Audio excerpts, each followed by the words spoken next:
Hello there guys and welcome, it is Niran here, and today it's time for me to welcome you to episode 9 of our FIFA 16 Wigan Athletic Road to Glory. Now today, we are playing only 4 games today, but that's because we are at the end of December, hence we are coming towards the start of the January transfer window, and we've got some stuff planned. I'll show you that in a second, but games-wise, we'll be playing against Portsmouth in a second round replay in the FA Cup, then simming a game at home against Colchester in the league, then playing Peterborough at home in the league, and then simming a FA Cup tie again against Millwall at home, I think, potentially away. Nevertheless, in the background you can see our targets, our list of targets position-wise, based on the players you left in the comment section last time. If you could do that again, that'd be massively appreciated. Today we're looking for a backup striker, the type of striker that we missed out on in the summer. Next episode we need a first team centre-back as well, because you guys have been calling for me to sell Barnett, so we need someone to replace him, but we'll be hoping for some pre-contract agreements. This transfer window is going to be very, very busy, put it that way.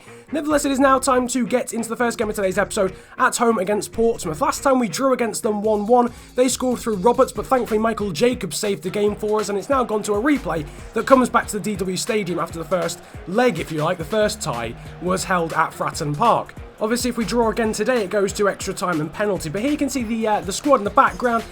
We've got Rashford playing up front, McElhenney's into the side as well, Sutar in for Morsey, also Morgan playing, Daniels playing at centre-half, Breeze into the side. So it's a very different team to the usual that you tend to see. Conor McElhenney, one of those changes, trying to score for the second episode in a row, and that would have been a lovely goal. But Portsmouth are going forward here with a guy called Bennett, and my controller has decided to die halfway through him dancing through my defence, which obviously isn't massively helpful for me trying to stop him, and he's got through our defence. Now he's going past another and he hits the post there.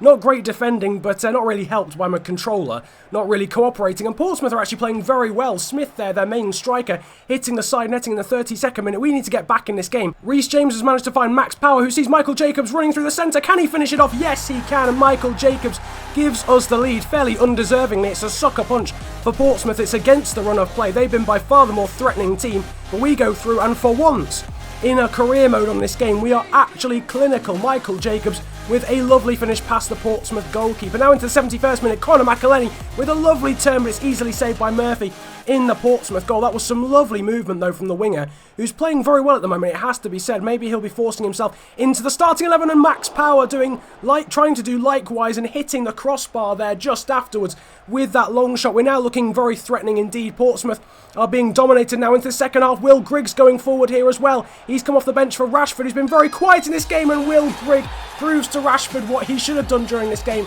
and that is score. But it's an outrageous finish from Will Grigg. And I was trying to do a signature celebration, which the comments have been telling me to do, but unfortunately just went and punched the corner flag anyway. You'll see that a little bit later on, but what a finish that is. Through the legs of the defender, curling it into the far corner. A wonderful goal from the substitute, Will Grigg. But Portsmouth are not giving up, and they've got a corner here in the 86th minute. Jussi Jääskeläinen is in absolutely no man's land, and Clark, the young centre-back on loan from somewhere, who's got very good potential actually, we might think of signing him later on in the series, has nodded it in. Thankfully we do hold on to a 2-1 win. Their goalkeeper was actually forward as well, and our goalkeeper didn't do much of a very good job. Jussi Jääskeläinen there getting caught in a crowd, and hence not getting a very good rating. Michael Jacobs, though the opposite of that, getting man of the match. Good ratings as well for Power, Vilchut and Grigg, to say he came off the bench, getting a 6.8 after his wonderful goal to double our lead. After that game though, we're now into the the second round I think of the FA Cup. And as you can see in training after that game, we're still training Kapustka, Dooland, Bree, Volden and Zetterberg. Volden and Zetterberg being 2 of our young Swedish players in the youth academy. We're just trying to grow Bree, Kapustka and Dooland, because they're some of the players with the highest potential in our squad at the moment. But moving on from training, it is now time to get into the second game of today's episode. It's a simmed game in the league against Colchester. Going into this one, we've got a very large lead at the top of the table. If we can win this, we'll be in a very commanding position going into the second half of the season. As you can see, Mikael Dooland has given us the lead in the 15th minute, and Perkins has doubled our lead just 15 minutes later. So at half-time, we're leading 2-0. Quite a few changes for this game in comparison to the last. Hughes, Vucic, Morsey, Borthwick, Jackson, Pierce, all into the side, but as you can see, we did briefly manage to take a 3-0 lead thanks to Will Grigg, but Marvin Sordell got one back for Colchester. No clean sheet, unfortunately, but it's a pretty commanding win, a 3-1 win at home against Colchester United in the league. Moving on though from that game, and as you can see, our main youth player Philip Volden has decided it is now time for him to be offered a professional contract at the club. He's decided that he wants to leave the youth academy, and it's fair enough. He's a 17-year-old, 57 overall player with 85 to 94 potential. This kid is going to be special later on in the series, so we're offering him a contract, and he would later accept that 2-year contract, £500 a week, and a future first team player in terms of player role. As you can see here, he's actually gone up again since we promoted him, and there you can see his attributes down the right hand side. Good physicals actually, decent jumping and strength, decent defensive stats as well. Can also play as a centre back with high defensive work rate, so a very solid defensive midfielder and potentially a central defender as well. But now it's time to get into the third game of today's episode, and one man who's been failing to impress recently is Bartosz Kapuska. Now he's someone who set the league alight when he first came, but recently he's had a bit of a dry spell, and whether that be through fatigue or just having acclimatised to the league, maybe it's just getting a little bit too much now that he's been here a little bit, but hopefully we'll see a return to form for that man there, Bartosz Kapuska. But we're playing Peterborough in the league. Peterborough's still a very good side. We beat them earlier in the season when they were second, but today we're playing them again. They're in the playoffs at the moment, and there you can see the squad that is going to be facing them. It's a very strong one. It's basically our strongest squad, apart from Jacobs is in for Emir Hughes, and Jacobs is on the ball here. He's found Will Grigg for the first chance of the game, and Will Grigg has converted the first chance of the game. A wonderful finish yet again from this guy. You just have full confidence that he's going to score every single time he has any sort of opportunity. No chance for the Peterborough goalkeeper. Diving to his left hand side, it's right in the bottom corner, one touch, and then the finish. Wonderful stuff again with our first chance of the game, much like in the Portsmouth game. But as you can see, Peterborough not lying down. Adil now be going for a shot and a good one-handed save from UC Askelainen all the way into the 75th minute in a very quiet game. Perkins is off the bench. He sees his fellow substitute Autolaser in the box, but unfortunately the winger is unable to convert from the sliding shot. Mikael Dooland is now on the ball. He sees Bartosz Kapuska running forward, making a good midfield run, and Kapuska scores with a wonderful finish. We called him out before the game, and Bartosz Kapuska just on his knees praying. Finally he's managed to score again. Even though it's probably not been that long, but we expect so much from him that, you know, that our expectations are unrealistically high perhaps. But a wonderful finish with his left foot. We're going forward again. John Sutar has managed to find Bartosz Kapuska on rushing again. It's the finish again for the second time in 6 minutes. The Polish maestro has scored again. It's the same celebration again, and once again it is a wonderful finish. Lovely ball over the top from Sutar, and he just passes it in off the post. A wonderful goal from Bartosz Kapuska. Again, Peterborough have not given up a strike there from one of their midfielders, but Jaskelainen is up to the task once more, and is a damaging loss for Peterborough. It's a fantastic win for us. 3 fantastic finishes mean a 3-0 win, and Kapuska, who we questioned before the game, gets a brace, gets man of the match with a 9.2 rating. Good ratings as well for Jacobs, for Pierce, for Doolan, for Will Grigg, and for Cameron Borthwick-Jackson, as well as a 7.7 for UC Askelainen. Unfortunately, during that game, Sam Morsey picked up a slight injury. He's only out though for 5 days with a bruised shoulder. That, however, will rule him out though of the final game of today's episode because of the fixture congestion that we're currently suffering from. As you can see though, the transfer window is now open. We are now into January, and that means a month of wheeling and dealing in and out of the club. And as you can see, in terms of outs, we're already getting offers for some of our main players. Will Grigg is subject to a £1.1 million bid from Notts County. We're going to reject that and disallow future offers.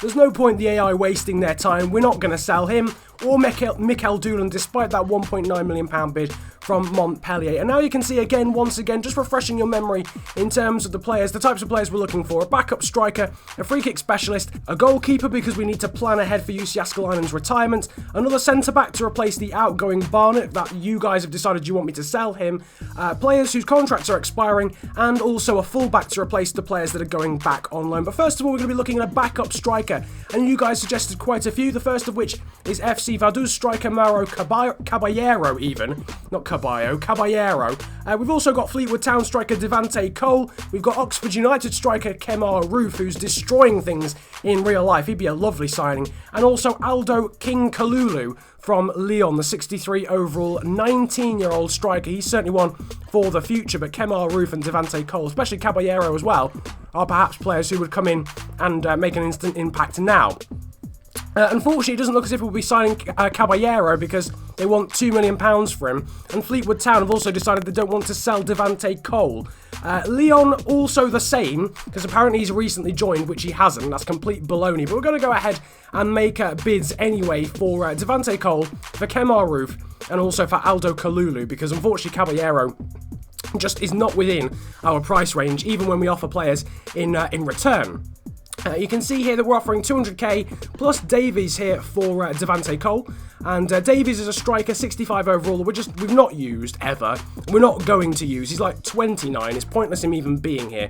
We're also offering a similar deal for Aldo Kalulu of Leon, 100k plus Craig Davies, the Welsh striker that we just don't particularly use, and also then finally Kemar Roof of Oxford. They've indicated that they want 780k / 870k. Well, that's what our CEO reckons would be enough to snatch him off the League 2 side. So we're offering 300k plus Davies, who's worth about 400k, and that will almost surely be enough to get him. But as you can see, we are now going to move into the final game of today's episode, and we'll see how those offers for those strikers, how they pan out at the end of the episode. And after this game at home against Millwall in the FA Cup second round, I do believe. And as you can see, a fairly strong team for this one. Jaskalainen in goal, Borthwick, Jackson, Barnett, Pearson, James at the back, Morsey, Hughes and Kapuska in midfield, and then Vilchuk, Grigg and Dooland up front. So basically our strongest possible side. Mikael Dooland actually gave us the lead in the 28th minute, his third goal of today's episode, all of which have been in sims, and a similar theme for Mikael Dooland. He performs brilliantly in sim games, not necessarily as good unfortunately in played games, but it's still good nonetheless.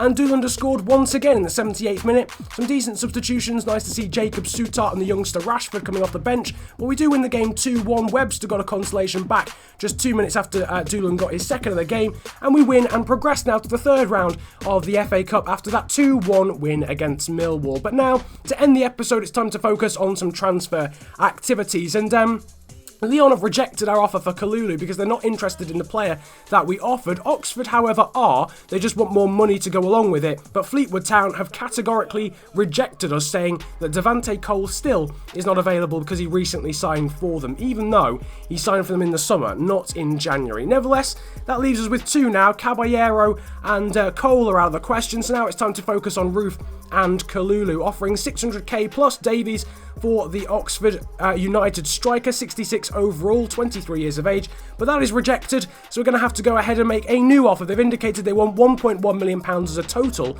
and that offer there is basically 1 million, so surely they're going to go ahead and accept that. 750k plus Davies. Kalulu, we're going to make a new offer as well, 400k plus Davies, because he's only worth 500k apparently. Sorry, no, we're going to offer 400k without Davies, and hopefully they will accept that because he's only worth 500, so maybe they'll stoop down to that. But looking ahead to the future of this transfer window, it does look as if with the players we need to buy, given we need to get another centre-back, another right-back, a striker, potentially some players on pre-contract agreements as well, we're going to need some more money. So we're going to go ahead and ask the board for some. £2 million in return for reaching the quarterfinals of the Cup, which of course we already have done because we got to the semi-finals of the Capital One Cup. I do think that's a little bit optimistic. I don't think they'll accept £2 million.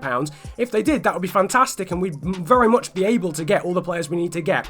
But I think they're more likely to come back and counter-offer with like 800k maybe, something along the lines of that. In the background there you can see the table. We are now 12 points clear with a game in hand in the second half of the league season. So if we don't win the league, it will have been the biggest bottle of all time. You can see the rest of the table there, but nevertheless, I hope you have enjoyed today's episode of Career Mode. Once again, if you could suggest some strikers especially that I could sign in the comment section below instead of Roof or Kalulu, if you don't want me to sign those guys, drop that in the comment section below, and also any other players that you want me to sign as well, specifically in the positions that I've mentioned in today's episode, so fullbacks, centre-backs, and also players that I can get on pre-contract agreements as well. I've already got a few in mind. If you did though enjoy the video, feel free to hit the likes button, subscribe if you're new around here as well, and of course comment about what players you would like me to sign, especially those backup strikers. If you want me to sign Roof or Kalulu, tell me that, but if you want me to sign anyone else within my price bracket, then do tell me that as well. But it's been a pleasure ranting at you guys today. Have a good day, enjoy yourselves, and goodbye. No, that's not me. Act like a waste man, that's not